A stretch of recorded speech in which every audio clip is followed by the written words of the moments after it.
Hello friends मुझे स्वागत जनाऊँगी let's gain education को। तो चलतु आज आम ओडिया पेडागोजी तात्विक पठन और व्यापक पठन विषय पढ़ा। तो यही चैप्टर रे कौन अच्छी ना शिक्षादान पठन और लिखन कौशल। तो आधे आम कौन पढ़ा तात्विक पठन व्यापक पठन विकासर कौशल।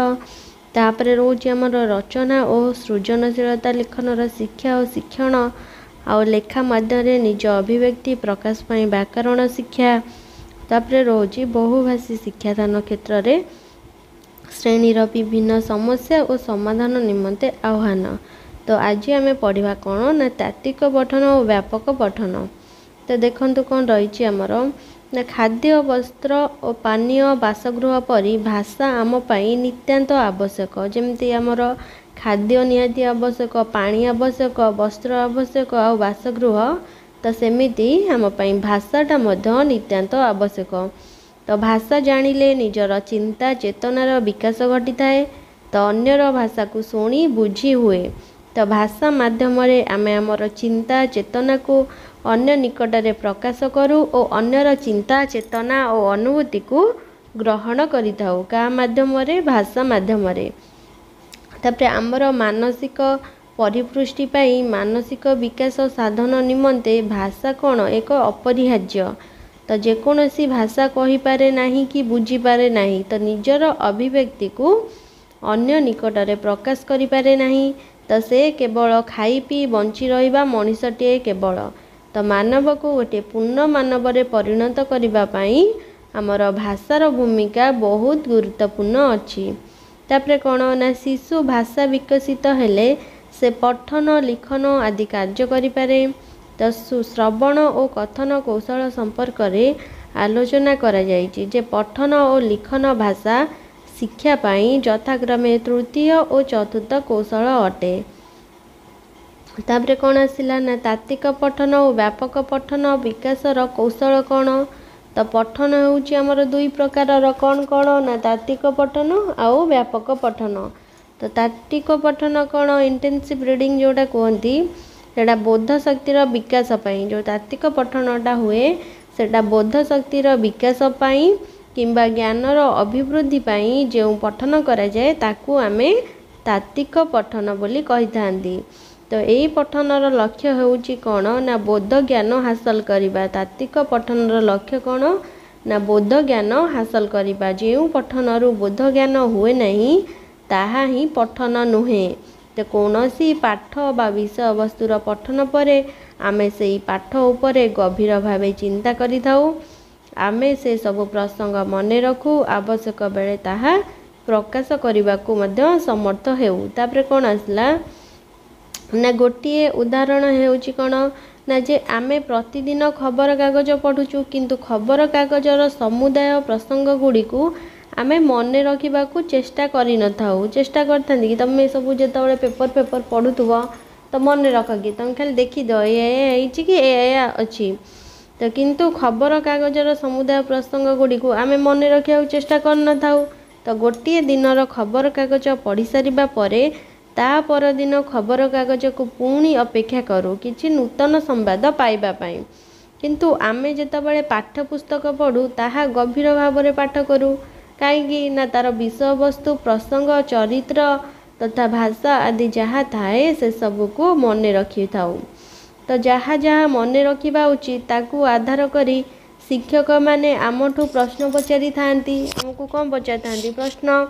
तो सेथिरु आमर केतेक शिक्षण हैला ताहा शिक्षक माने जानि पारंती। परवर्ती परीक्षा रे आमे प्रश्नर उत्तर लिखिपारू बा मौखिक उपाय रे प्रकाश करिपारू। तेणु एहा हेउची तात्विक पठन। तापर कौन आसिला ना व्यापक पठन।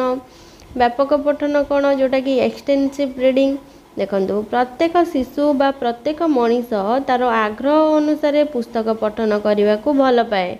तो प्रत्येक मनुष्य कौन करे मनुष्य हूँ शिशु हूँ से निज स्व इच्छा पढ़ा को भल पाती।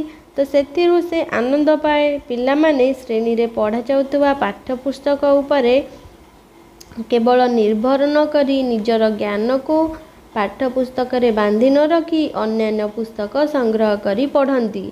तो यह द्वारा कौन हुए ना यह द्वारा पिलांगर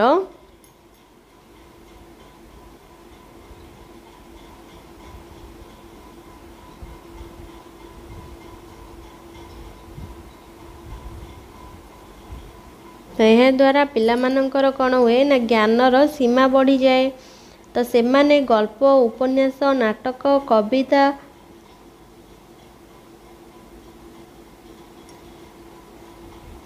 ଭ୍ରମଣ କାହାଣୀ, ଜୀବନୀ ଓ ଆତ୍ମଜୀବନୀ ଆଦି ସଂଗ୍ରହ କରି ପଢ଼ିଥାନ୍ତି। ଏହା ଦ୍ୱାରା ସେମାନଙ୍କର ଜ୍ଞାନ କ'ଣ ହୁଏ ନା ବ୍ୟାପକ ହୁଏ। ତ କ'ଣ ନା ଶ୍ରେଣୀରେ ଅନେକ ଭଲ ପିଲା ଥାଆନ୍ତି ଯେଉଁମାନଙ୍କର ମାନସିକତା, ସ୍ମରଣ ଶକ୍ତି, ଜିଜ୍ଞାସା ସାଧାରଣ ପିଲାଙ୍କ ଠାରୁ ଅଧିକ ଥାଏ। ତ ସେମାନେ କେବଳ ପାଠ୍ୟପୁସ୍ତକ ଭିତରେ ସୀମିତ ରହିବାକୁ ଚାହାନ୍ତି ନାହିଁ, ସେମାନେ ଅଧିକରୁ ଅଧିକ ଜାଣିବାକୁ ଆଗ୍ରହୀ ହୁଅନ୍ତି। ତ ସମୟର ବିନିଯୋଗ ସେହି ସବୁ ବହିରେ କରନ୍ତି। ତ ଶିକ୍ଷକ ସେମାନଙ୍କୁ ବିଭିନ୍ନ ବହିର ତାଲିକା ବା ସୂଚନା ଦେବା ଦରକାର। ତ ସେହି ପୁସ୍ତକ ଗୁଡ଼ିକ ପିଲାମାନଙ୍କର ବୋଧଶକ୍ତି, ରୁଚି, ଆବଶ୍ୟକତା ଭିତ୍ତିକ ତଥା ଆନନ୍ଦପ୍ରଦାୟକ ହେବା ଉଚିତ। ତ ବ୍ୟାପକ ଅଧ୍ୟୟନ ଯୋଗୁଁ ପିଲାର ଭାଷା ଜ୍ଞାନ ବଢ଼େ, ତା'ର ପ୍ରକାଶର ଶୈଳୀ ସୁନ୍ଦର ହୁଏ। ତ ଭାଷା କ୍ଷେତ୍ରରେ ତା'ର ଯଥେଷ୍ଟ ଉନ୍ନତି ହେଇଥାଏ। ତାପରେ କ'ଣ ନା ଶିକ୍ଷକ ପାଠାଗାରରୁ ସେହି ପୁସ୍ତକ ଆଣି ଯୋଗାଇ ଦେବା ଆବଶ୍ୟକ। ତ ସେହିପରି ପିଲାମାନଙ୍କୁ ଚିହ୍ନଟ କରି ଅଭିଭାବକମାନଙ୍କ ସହିତ ପରାମର୍ଶ କରିବେ। ଅଭିଭାବକମାନଙ୍କର ଆର୍ଥିକ ଅବସ୍ଥା ସ୍ୱଚ୍ଛଳ ଥିଲେ ସେମାନେ ଘରେ ପିଲାଙ୍କ ପାଇଁ ପାଠାଗାର ଖୋଲି ଶିକ୍ଷକ ତାଲିକା ଦେଇଥିବା ପୁସ୍ତକ କ୍ରୟ କରି ରଖିପାରିବେ। ତାପରେ କ'ଣ ଆସିଲା ନା ତାତ୍ତ୍ୱିକ ଓ ବ୍ୟାପକ ପଠନ ମଧ୍ୟରେ ପାର୍ଥକ୍ୟ କ'ଣ? ତାତ୍ତ୍ୱିକ ପଠନ ହେଉଛି କ'ଣ ନା ତାତ୍ତ୍ୱିକ ପଠନରେ ଶିଶୁ ସମୁଦାୟ ଅନୁଚ୍ଛେଦ ବା ଉଦ୍ଦିଷ୍ଟ କେତୋଟି ଅନୁଚ୍ଛେଦ ପଢ଼େ। ତାପରେ କ'ଣ ନା ପଢ଼ି ସାରିବା ପରେ ସେଥିରେ ଥିବା କ୍ଲିଷ୍ଟ ଶବ୍ଦ ଗୁଡ଼ିକୁ ଚିହ୍ନଟ କରନ୍ତି। ତାପରେ କ'ଣ ନା କ୍ଲିଷ୍ଟ ଶବ୍ଦ ଗୁଡ଼ିକର ଅର୍ଥ ଓ ପ୍ରୟୋଗ ଶିଖନ୍ତି। ତାପରେ କ'ଣ ନା ରୂଢ଼ି, ପ୍ରବଚନ ବା ସୂକ୍ତି ଥିଲେ ସେଗୁଡ଼ିକର ଯଥାର୍ଥ ପ୍ରୟୋଗ କରନ୍ତି। ତାପରେ କ'ଣ ଆସିଲା ନା ବୋଧଜ୍ଞାନ ପ୍ରଶ୍ନର ଉତ୍ତର ବୁଝନ୍ତି ଓ ସେଗୁଡ଼ିକୁ ମନେ ରଖନ୍ତି। ତାପରେ କ'ଣ ନା ବ୍ୟବହାରିକ ବ୍ୟାକରଣ ଉପରେ ଗୁରୁତ୍ୱ ଦିଅନ୍ତି। ଆଉ କ'ଣ ନା ଶବ୍ଦର ଅର୍ଥ, ପ୍ରତିଶବ୍ଦ, ସମାନ ଭାବରେ ଉଚ୍ଚାରିତ ଶବ୍ଦ, ବିପରୀତାର୍ଥବୋଧକ ଶବ୍ଦ, ଆଉ ପଦକୁ ଅନ୍ୟ ପଦରେ ପରିଣତ କରିବା, ଲିଙ୍ଗ ପରିବର୍ତ୍ତନ ଆଦି ମନେ ରଖିଥାନ୍ତି। ତାପରେ କ'ଣ ଆସିଲା ନା ଉତ୍ତମ ଭାବରେ ଉଚ୍ଚାରଣ କରି ପଢ଼ିବାର ଶକ୍ତି ଅର୍ଜନ କରନ୍ତି। ତାପରେ କ'ଣ ନା ଅନୁଚ୍ଛେଦଟି ଉପରେ କେହି ପ୍ରଶ୍ନ ପଚାରିଲେ ଉତ୍ତର ଦେବାକୁ ପ୍ରସ୍ତୁତ ହୋଇଥାନ୍ତି। ତ ସେହି ଅନୁଚ୍ଛେଦ ପରି ଆଉ ଗୋଟିଏ ଅନୁଚ୍ଛେଦ କ'ଣ ନା ଲେଖିପାରିବାର ଶକ୍ତି ଯେଉଁଟା ଆମର ଅର୍ଜନ କରନ୍ତି। ତ ବିରାମ ଚିହ୍ନ ଗୁଡ଼ିକର ପ୍ରୟୋଗ ମନେ ରଖନ୍ତି। ଆଉ ଶିକ୍ଷକ ଏସବୁ ଦିଗରେ ସାହାଯ୍ୟ କରନ୍ତି। ତାପରେ ଆସିଲା ବ୍ୟାପକ ପଠନ। ବ୍ୟାପକ ପଠନରେ କ'ଣ ରହିଛି ଦେଖିବା। ବ୍ୟାପକ ପଠନ ତାତ୍ତ୍ୱିକ ପଠନ ଠାରୁ ଭିନ୍ନ, କାରଣ ବିଷୟବସ୍ତୁକୁ ମୋଟାମୋଟି ଭାବରେ ବୁଝିବା ଏହାର ଲକ୍ଷ୍ୟ। ତାପରେ କ'ଣ ଆସିଲା ପାଠକ ନିଜର ଆନନ୍ଦ ପାଇଁ ଏହା ପଢ଼ିଥାଏ। କେଉଁଟାକୁ? ବ୍ୟାପକ ପଠନକୁ। ତ କୌଣସି କଠିନ ବା କ୍ଲିଷ୍ଟ ଶବ୍ଦ ଥିଲେ ଏହା ବିଷୟବସ୍ତୁକୁ ବୁଝିବାରେ ବାଧା ସୃଷ୍ଟି କରେ ନାହିଁ। ତ ଭାଷାଗତ, ବ୍ୟାକରଣଗତ, ଶବ୍ଦର ବ୍ୟବହାରଗତ ପ୍ରଶ୍ନ ପଚାରିବା ଏଥିରେ ଦରକାର ହୁଏ ନାହିଁ, କାରଣ ଏଇଟା ବ୍ୟାପକ ପଠନ, ଏଇଟା ସ୍ୱଇଚ୍ଛାରେ ପଠନ କରାଯାଏ। ତ ଶିକ୍ଷକ ମୋଟାମୋଟି ବିଷୟଟି ଉପରେ କେତୋଟି ବୋଧଜ୍ଞାନମୂଳକ ପ୍ରଶ୍ନ ପଚାରିଥାନ୍ତି। ତ ବ୍ୟାପକ ଅଧ୍ୟୟନର ପୁସ୍ତକଟି ଏପରି ହୋଇଥାଏ ଯେ ପାଠକ ଆପେ ଆପେ କାହାର ସାହାଯ୍ୟ ନ ନେଇ ପଢ଼ିପାରେ। ତାପରେ ଯେଉଁଟା ତାତ୍ତ୍ୱିକ ପଠନ ଗାଇଡ଼େଡ଼ ଲର୍ଣ୍ଣିଂ ହେବା ବେଳେ ବ୍ୟାପକ ପଠନ ହେଉଛି ସେଲ୍ଫ ଲର୍ଣ୍ଣିଂ। ତାତ୍ତ୍ୱିକ ପଠନ ଆମେ ଗାଇଡ଼ ଅନୁସାରେ ଲର୍ଣ୍ଣିଂ କରନ୍ତି, କିନ୍ତୁ ଯେଉଁ ବ୍ୟାପକ ପଠନ ଏଇଟା କ'ଣ ସେଲ୍ଫ ଲର୍ଣ୍ଣିଂ କହନ୍ତି, ନିଜ ସ୍ୱଇଚ୍ଛାରେ ପଠନ କରନ୍ତି।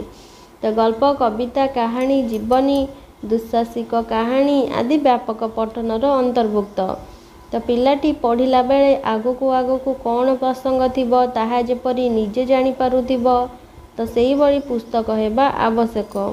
ତାପରେ କ'ଣ ରହିଲା ନା ବ୍ୟାପକ ପଠନ ସଭ୍ୟ ପାଠ୍ୟ ବା ପ୍ଲେଜରେବୁଲ୍ ରିଡ଼ିଂ। ତାପରେ କ'ଣ ଆସିଲା ନା ତାତ୍ତ୍ୱିକ ପଠନ। ଶ୍ରେଣୀରେ ଭାଷା ଶିକ୍ଷା ଦିଆଯିବା ବେଳେ ତାତ୍ତ୍ୱିକ ପଠନ ଉପରେ ଅଧିକ ଗୁରୁତ୍ୱ ଦିଆଯାଏ। ତ ଗଦ୍ୟ, ପଦ୍ୟ, ଅତିରିକ୍ତ ବ୍ୟାକରଣ, ପ୍ରବନ୍ଧ ରଚନା ଆଦି ଭାଷା ଶିକ୍ଷାର ଗୋଟିଏ ଗୋଟିଏ ବିଭାଗ। ତାପରେ କ'ଣ ଆସିଲା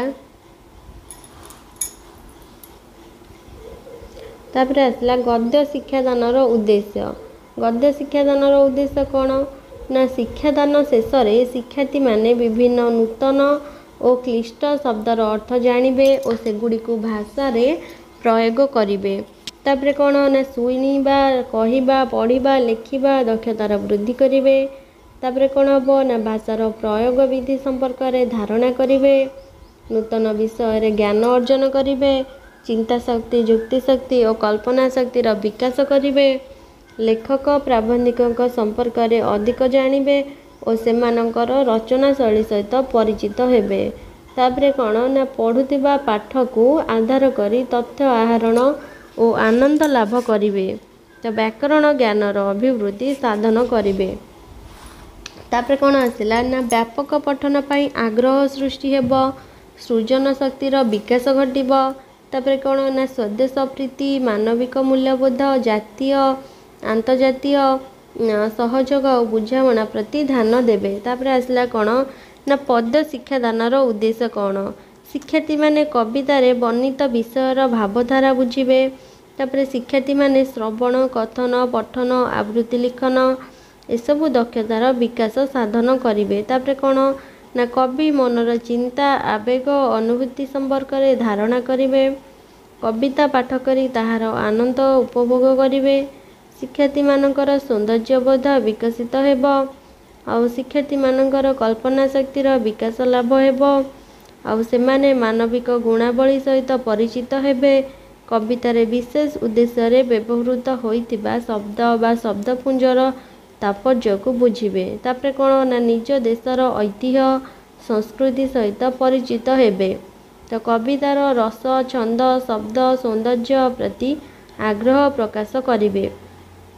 तापर कौन ना कविता पढ़िबा परे अधिकरू अधिक कविता पढ़िबा को आग्रह प्रकाश करेंगे। आ कौन ना छात्र छात्री मानकर सृजनी शक्तिर विकास साधित हेब। से माने निजे कविता लिखा को प्रेरणा पाइबे। तापर आसला कौन तापर आसला गद्य शिक्षादानर प्रणाली। तापर देखो द्वार ना गद्य शिक्षादान पाई 3 गोटी सोपान अनुसरण करा जाए। गोटे होची उपक्रम उपस्थापना मूल्यांकन। फास्ट कौन उपक्रम उपक्रम जो रुए आमर से मॉर्निंग शोज द डे भली उपक्रम शिक्षादानर सफलता विषय जानी हेब। तो उपक्रमर उद्देश्य जोटा कि छात्र छात्री मानक मनरे कौतूहल आग्रह सृष्टि करिब। तापर कौन ना छात्र छात्री मानकर पूर्व ज्ञान को आधार करी नूतन प्रसंगर उपस्थापना करेंगे। तापर गोटे बा 2टी शिक्षण कार्यर अवतारण करा जाए शिक्षार्थी मानक नूतन प्रसंग उपनीत करा जाए। तापर कौन आसला तापर आसला गीत गप चित्र मॉडल बा अन्य किछि उपकरण माध्यम उपक्रम करा जाए। तो उपक्रम शेष में शिक्षक निजर उद्देश्य ज्ञापन करती और प्रसंगटी कलापटारे निरूपित स्थान में लिखती। तापर कौन ना निम्न श्रेणी रे शिक्षण कार्यभित्तिक शिक्षादान प्रक्रिया जोड़ा कि एक्टिविटी बेस्ड रे शिक्षक गल्पकथन माध्यम पिला मानकु परिचित कराइबे। तापर कौन ना निर्दिष्ट अंश को गल्प आकार रे कहि सारिबा परे प्रसंगर स्थान जोटा सेटा निरूपण करेंगे। तापर कौन ना उपस्थापन रे कौन ना यह शिक्षादानर द्वितीय सोपान। तो एथिरे शिक्षक मानकु केतेक कार्य करने को पड़े। तापर कौन आसला ना लेखकों परिचय प्रदान लेखक बा प्राबंधिक परिचय प्रदान जोटे कि रुए विषय पृष्ठभूमि और आलोच्य वस्तुर संक्षिप्त सारांश कथन। तो बहीर केतेक विषय बा आलोच्य प्रसंग पढ़ाइबा पूर्व विषयर पृष्ठभूमि संपर्क में कहवा आवश्यक होता है। तो प्रसंगर संक्षिप्त सारमर्म पिलाटी जानिले प्रसंगर अंतर्निहित भावधारा बुझिबा सहज हुए। तापर कौन ना शिक्षकों आदर्श पठन। तो शिक्षक आलोच्य पाठ्यांश को गल्प आकार रे कही थांती किंतु ताहा यथेष्ट नुहे। तो शिक्षक उच्च स्वर रे अनुच्छेदटी पढ़िबे आ पढ़िबा बेले स्पष्टता शुद्ध उच्चारण विराम चिन्ह इत्यादि प्रति दृष्टि देवे। तापर कौन ना स्वरर आरोह तो अवरोह प्रति दृष्टि देवे अर्थात केउठारे उच्च स्वर रे केउठारे साधारण स्वर रे आउ केउठारे निम्न स्वर रे पढ़िबे। तो शिक्षकंकर आदर्श पठन पिलांकर अनुकरणीय हुए। तापरे कौन ना शिक्षार्थी मानकर सरब पठन तो एथरे कौन हुए ना शिक्षक निजर आदर्श पठन पर तो श्रेणी रे केतेक शिक्षार्थी को अनुच्छेदटी को उच्च स्वर रे पढ़ा कहती। तो श्रेणी रे दुर्बल पिलांक प्रति अधिक ध्यान और सुजोग देबे। तो पिला मानकर पठन समय रे त्रुटि परिलक्षित हेले अन्य पिलांक द्वारा संशोधन कराइबे। आवश्यक हेले कौन करिवे ना निजे संशोधन करिवे। तापरे कौन ना शिक्षण कार्यभित्तिक शिक्षादान प्रक्रिया रे शिक्षक पिला मानंकु दल दल करी बसाई उच्च पठन प्रतियोगिता कराइबे। तो यह फल रे उभय दल सतर्क हेबे और परस्पर मध्यरे प्रतियोगिता भाव बढ़िबो। तापरे कौन ना शब्दार्थ अनुशीलन और शब्दानुशीलन कौन ना गद्य शिक्षादान रे यह गुरुत्वपूर्ण कार्य। देखंतु कौन रही ना अनुच्छेद रे बा पाठ्यांश रे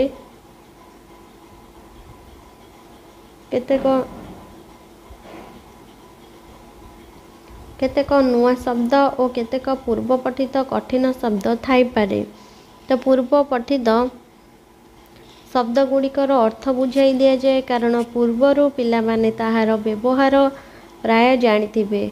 तो नुआ शब्द गुड़िकर व्यवहार पिलांकु शिखाई दि जाए। तो वाक्य गुड़ी को कलापटारे लिखा जाए। तापरे कौन ना पाठ्यांश रे थिबा कठिन शब्द गुड़ी को पिला माने चिन्हट करती। तो सेगुड़ी को कलापटारे शिक्षक लिखिबे। आ पूर्व परिचित शब्दर अर्थ को पिला मानक सहायता रे कलापटारे लिखिबे। तापरे कौन ना नूतन शब्द को बुझाइबा पाई प्रकृत वस्तु उपकरण चित्र नमूना गल्पकथन इत्यादिर साहाय्य निया जाए। तो शिक्षार्थी मानकर अनुभूति आधारित आदर्श वाक्य कलापटारे लिखिबाकू हुए। तो शिक्षक निज वाक्य अपेक्षा पिला मानक वाक्य को ग्रहण करने को चेष्टा करिवे। एहा द्वारा पिला मानकर आत्मविश्वास बढ़े और से माने उत्साहित हुअन्ति। तापरे कौन ना शिक्षण कार्यभित्तिक शिक्षादान बेले शिक्षक भिन्न ढंगरे अर्थ बुझाइबे। तापरे उदाहरण कौन ना धरणी राणी शरत ऋतु अपूर्व सिधारण करिथाए।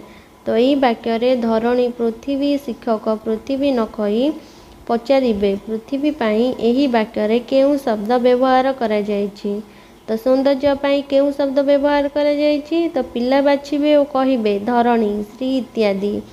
तो फल रे पिलार अनुसंधान और चिंतन कार्य कौन हब ना अधिक हेब।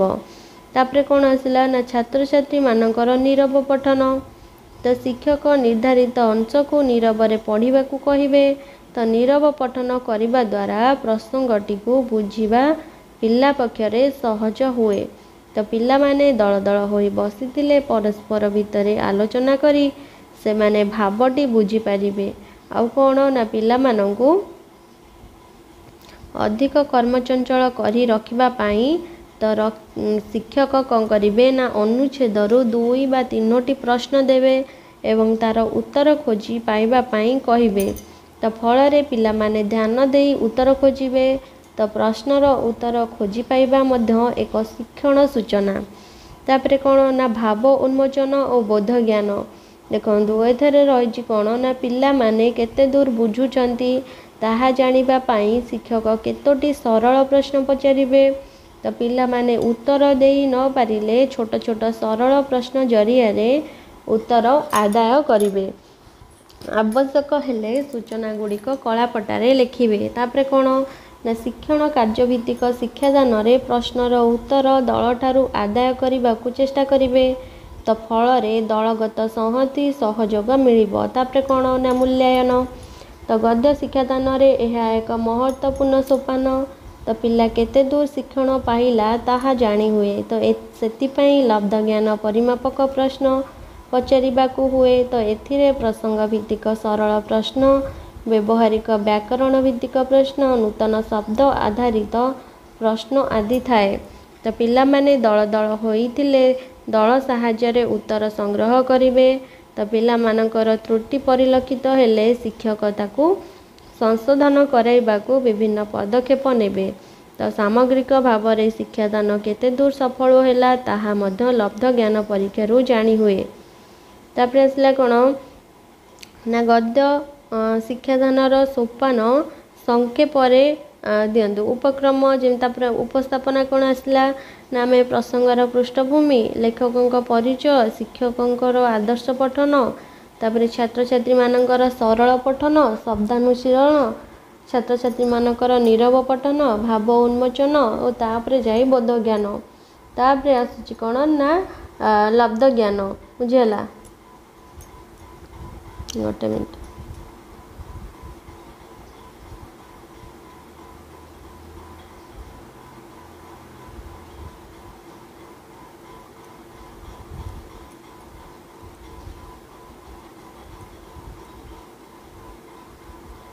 तो तापर आसला कौन ना लब्ध ज्ञान परीक्षण तो मातृभाषा शिक्षण रे पद्य शिक्षादान कौन ना पद्य शिक्षादान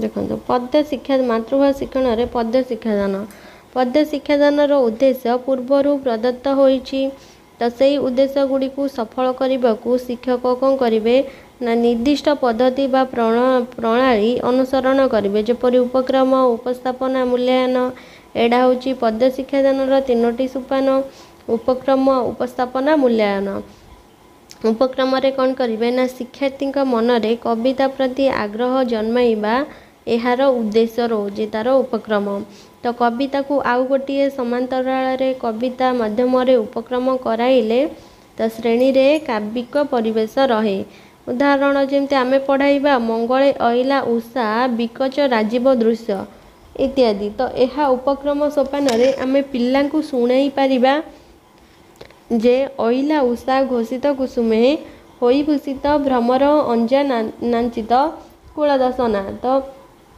किच कबध सप्तम स्वर्ग गंगाधर एटा लिखिदेले तो उभय प्रभात वर्णना सामंजस्य अच्छी तो चित्र मॉडल गल्पकथन और प्रश्न उत्तर साहाय्य उपक्रम करा जाई पारे आउ कौन ना उपक्रम पाई केतोटी सरल प्रश्न पचारि सेगुड़िक उत्तर साहाय्य उपक्रम करि पारंती तो ताहापरे कलापटारे प्रसंग स्थान पूरण करिवे तापर उपस्थापन रे कौन करिवे ना पद्य शिक्षादान रे उपस्थापना सोपानटी गद्यर उपस्थापना परी होइताए तो किंतु गद्यर शब्दार्थ बोध और शब्दानुशीलन बदल रे कवितार भाव उन्मोचन और रस उपलब्धि व्यवस्था रहिबो तापरे कवि परिचय गद्य लेखक बा प्राबंधिक परिचय दिया जाए पद्य रे कवि परिचय देबाकू हुए तो पाठ्यपुस्तक रे कवि नाम दि जाए आउ शिक्षक कवि नाम जन्मर मसीहा बा शताब्दी केउ जुगर कवि तांकर सृष्टि संभार इत्यादिर सूचना देई शिक्षार्थी मानकू कवि विषय रे अधिक जानिबाकू प्रेरणा देबे तो कवि फोटोचित्र संग्रह करी कांथरे टांगिबे समस्त तथ्य कलापटारे लिखिबे तापर आसला कौन कवितार पृष्ठभूमि और संक्षिप्त सारांश तो कवितार कौनसी पृष्ठभूमि थिले एही स्तर रे पिलामानंकू कहिबे जे जो कविताटी पढ़ा जीवो तार सारमर्म पिला माने जानिबे आ पिलामानंकू शिक्षा सारांश जणाई देले कविता को बुझीबा पाई पिलामानंक पाई सहज हेबो तापर आसला कौन ना शिक्षकों को आदर्श आवृत्ति कविताटी शिक्षक सुंदर स्वर रे आदर्श आवृत्ति करिवे जदि स्वर ज्ञान भल थाए जदि स्वर ज्ञान शिक्षकों थाए तेबे खूब भल जदि न थाए तेबे से आवृत्ति कला को प्रयोग करिवे तो कविताटी शिक्षक ठीक भाव में आवृत्ति कले कविताटी पिला माने बुझी पारिबे आउ जेउठारे कवितार अंतर्निहित सौंदर्य थिबो भाव सौंदर्य बा शब्द सौंदर्य थिबो ताकू दुई थर आवृत्ति कले भल तो अभिनय कला शिक्षक प्रदर्शन करिवे तापर एग्जांपल कौन देखंतु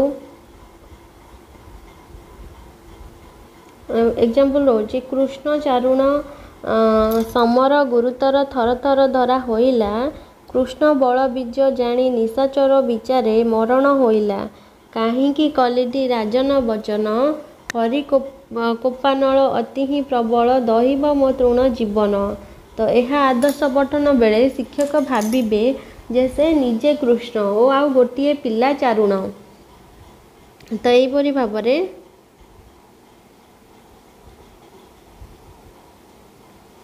तो युद्धर भाव परिस्पुष्ट निय। तापर छात्र छात्रींकर नीरव पठन रोची देखंतु शिक्षकंकर आदर्श आवृत्ति पर पिलामानंकु कहिबे नीरवरे पढ़िबा पई। तो पिला माने कार्य करिबा पई शिक्षक कौनसी पदर भावधारा को गद्ୟରେ कहिबे अनुरूप भाव में पदटी छंद बाछिबाकू कहिबे। पिला माने परस्पर भितरे दल दल होई बसी आलोचना करि पारंती। तापरे कोन ना कवितार भाव उन्मोचन हबो। तो कवितारे गद्य परि शब्दार्थ अनुशीलन करा जाए नहीं। तो कवितार भाव ग्रहण रे कठिन शब्द बाधा सृष्टि करे नहीं। तो कवितार लक्ष्य पिलामानंकु रस उपलब्धि कराइबा ओ आनंद देबा। तापरे कोन आसिला ना कठिन शब्द को लगाई वाक्य गठन करिबा दरकार हुए नहीं। तो आवश्यक स्थले केवल अर्थटी कही कलापटारे लिखि दिया जाए। तो कवितार भाव रस और कठिन शब्द को प्रश्न माध्यम रे बुझाइबे। तापरे कोन ना छात्र छात्री मानकर रसानुसारणी आवृत्ति जोड़ा कि पिला माने सुंदर स्वर रे कविताटा को गाइबे। फल से माने कविताटा को भलरे बुझिबे। तापरे लास्ट पर्याय आमर रहिला कोन ना मूल्यांकन। एही पर्याय कौन हुए ना शिक्षार्थी मानकर शिक्षण उपलब्धिर मूल्यांकन आवश्यक। तो पठितांशर मुख्य उद्देश्य भावधारा वर्णनार चमत्कारिता तात्पर्यपूर्ण शब्द व्यवहार और कवितार सौंदर्य संपर्कित प्रश्न पचारिबे। तो कवितारे केउ पदटी बा पदरे केउ अंशटी भल लागिला और काहींकी पचारि पारंती। तो यह द्वारा कौन ना रस उपलब्धि जानी हेबो। तापरे कौन ना स्तंभ मिलन पाद पूरण पदर शब्द प्रयोग आदि संपर्कीय प्रश्न पचारिबे। तो प्रयोग प्रश्न बा मूल्यांकन पिला माने केते दूर बुझिले शिक्षादान किपरि सफल हैला शिक्षक जानि पारिबे। तापरे कौन ना पद शिक्षादानर सोपान गुड़िक संक्षेप कौन ना उपक्रम जोटा आमर विभिन्न उपाय हुए उपस्थापना जो आमर कवितार पृष्ठभूमि कवि परिचय शिक्षक आदर्श पठन छात्र छात्री मानकर नीरव पठन और कवितार भाव उन्मोचन छात्र छात्री रसानुसारणी आवृत्ति। तापर आसला कौन ना मूल्यांकन जो थे कि आमर प्रयोग प्रश्न पचरा जाए। तो ये थिला आजिर क्लास। आई होप आपण मानकु भल लगी लाइक शेयर कमेंट करने को भी जमार भी भूलंतु नहीं। तो पाखरे थिबा बेल आइकन को प्रेस कर दियंतु जहाँ फल नुआ नुआ वीडियो पाई परिबे। Thank you for watching.